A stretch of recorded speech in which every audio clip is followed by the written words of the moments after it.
Imagine waking up tomorrow and gasoline costs $15 a gallon. Your heating bill triples. Airlines cancel half their flights because jet fuel is unaffordable. The global economy crashes harder than 2008. And it all happens because of a narrow stretch of water 21 miles wide on the other side of the planet that most people have never heard of. This isn't science fiction. This is what happens if the Strait of Hormuz closes for even a few weeks. Every single day, 1/5 of the world's oil passes through this choke point, and the countries that control it have the power to hold the entire global economy hostage. This is how a waterway smaller than the English Channel became the most strategically important piece of geography on Earth. If you want to understand the invisible forces that actually control global power and economics, hit that subscribe button because we're breaking down the choke points, the conflicts, and the geography that shape everything. From gas prices to geopolitics, the Strait of Hormuz sits between Iran and Oman, connecting the Persian Gulf to the Gulf of Oman and eventually the Arabian Sea. On a map, it looks unremarkable, just another body of water in the Middle East. But that narrow passage is the only way for oil tankers to leave the Persian Gulf. And the Persian Gulf contains roughly 30% of the world's proven oil reserves. Saudi Arabia, Iraq, Kuwait, the United Arab Emirates, Qatar, and Iran all depend on this strait to export their oil to the world. Without it, their economies collapse. With it controlled or threatened, the entire global economy is at risk. Here's what makes it so critical. Every day, approximately 21 million barrels of oil pass through the Strait of Hormuz. That's about 21% of global petroleum consumption. Add in liquefied natural gas and the numbers get even more staggering. Roughly 1/3 of all seaborne traded LNG also moves through this waterway. Asian economies, particularly China, Japan, South Korea, and India, are almost entirely dependent on this route for their energy supplies. If the strait closes, they don't have easy alternatives. Pipelines can't replace that volume. Alternative shipping routes add weeks of travel time and massive cost. The geography itself creates the vulnerability. At its narrowest point, the Strait of Hormuz is only 21 miles wide. The shipping lanes are even narrower, just 2 miles wide in each direction with a 2-mile buffer zone between them. Tankers moving through are massive, slow, and completely exposed. There's no room to maneuver, no alternative path. You either go through Hormuz or you don't export oil from the Persian Gulf. That makes it the perfect choke point, and Iran knows it. The Islamic Republic controls the northern coast of the strait, giving it the geographical advantage to threaten closure whenever it wants leverage. Over the decades, Iran has repeatedly threatened to shut down the strait during conflicts with the West, particularly when facing economic sanctions or military pressure. These aren't empty threats. Iran has a military capability to make good on them. At least temporarily, they have anti-ship missiles positioned along the coast, fast attack boats that can swarm larger vessels, naval mines that could turn the shipping lanes into a deadly obstacle course, and underwater drones that are nearly impossible to detect and counter. In 2019, tensions escalated dramatically. The United States imposed severe sanctions on Iranian oil exports, trying to drive Iran's oil sales to zero. Iran responded by harassing tankers in the strait. Several ships were attacked with limpet mines. A US surveillance drone was shot down. Iran seized a British-flagged tanker.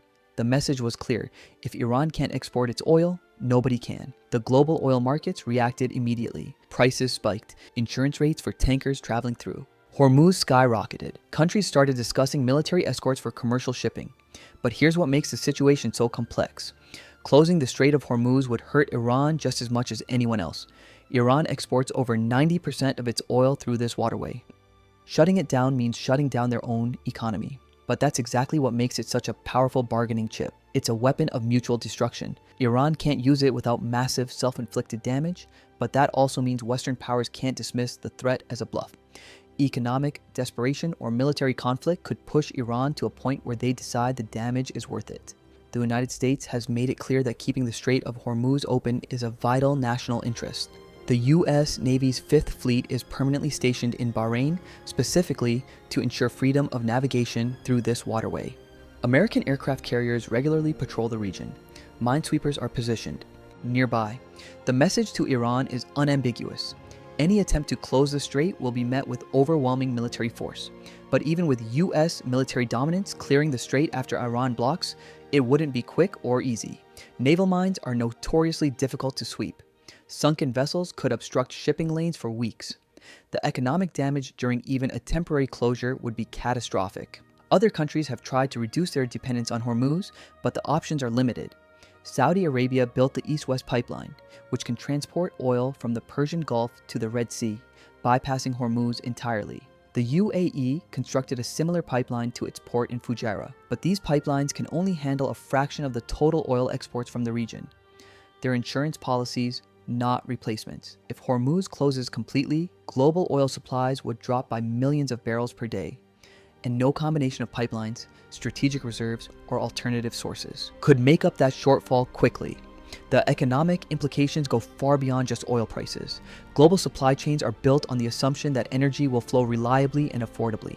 Factories in China, shipping containers crossing oceans, trucks delivering goods across continents, all of it depends on cheap fuel. A sustained closure of the Strait of Hormuz would trigger inflation worldwide. Consumer goods would cost more because transportation costs more. Electricity prices would spike in countries dependent on natural gas imports. Airlines would cut routes or raise prices to unsustainable levels. Industries that operate on thin margins would collapse. The global recession that followed would make 2008 look mild. This is why the Strait of Hormuz isn't just an energy issue, it's a national security issue for dozens of countries.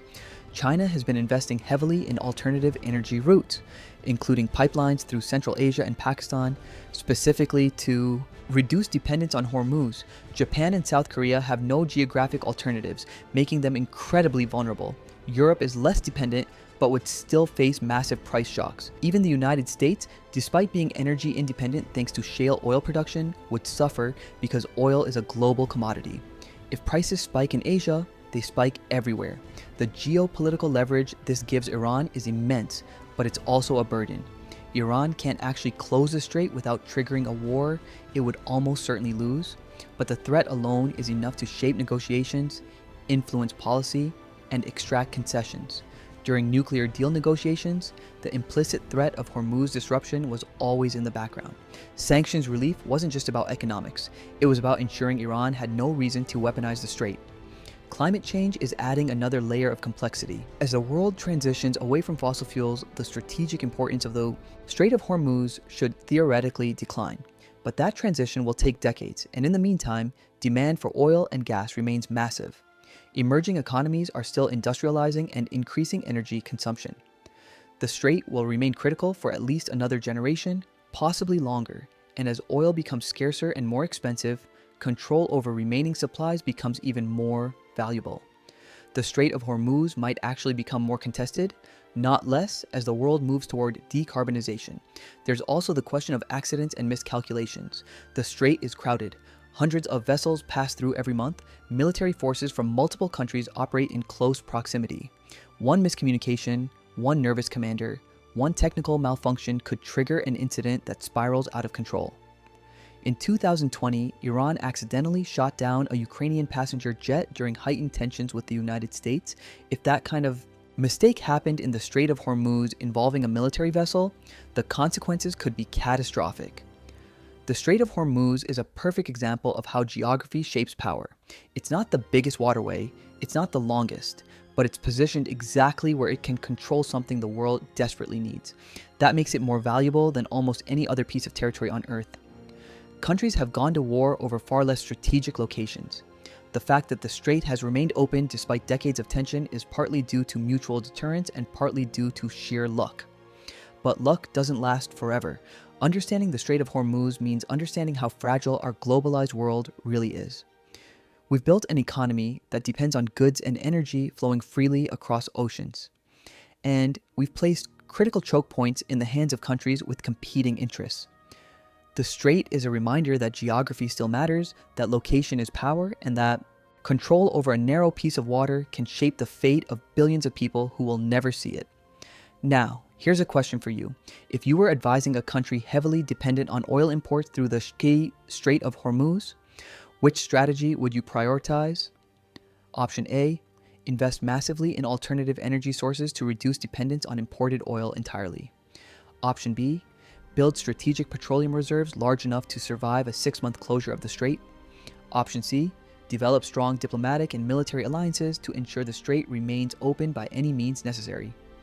Drop your answer in the comments because I'm genuinely curious which approach you think provides the most security in an increasingly unstable world.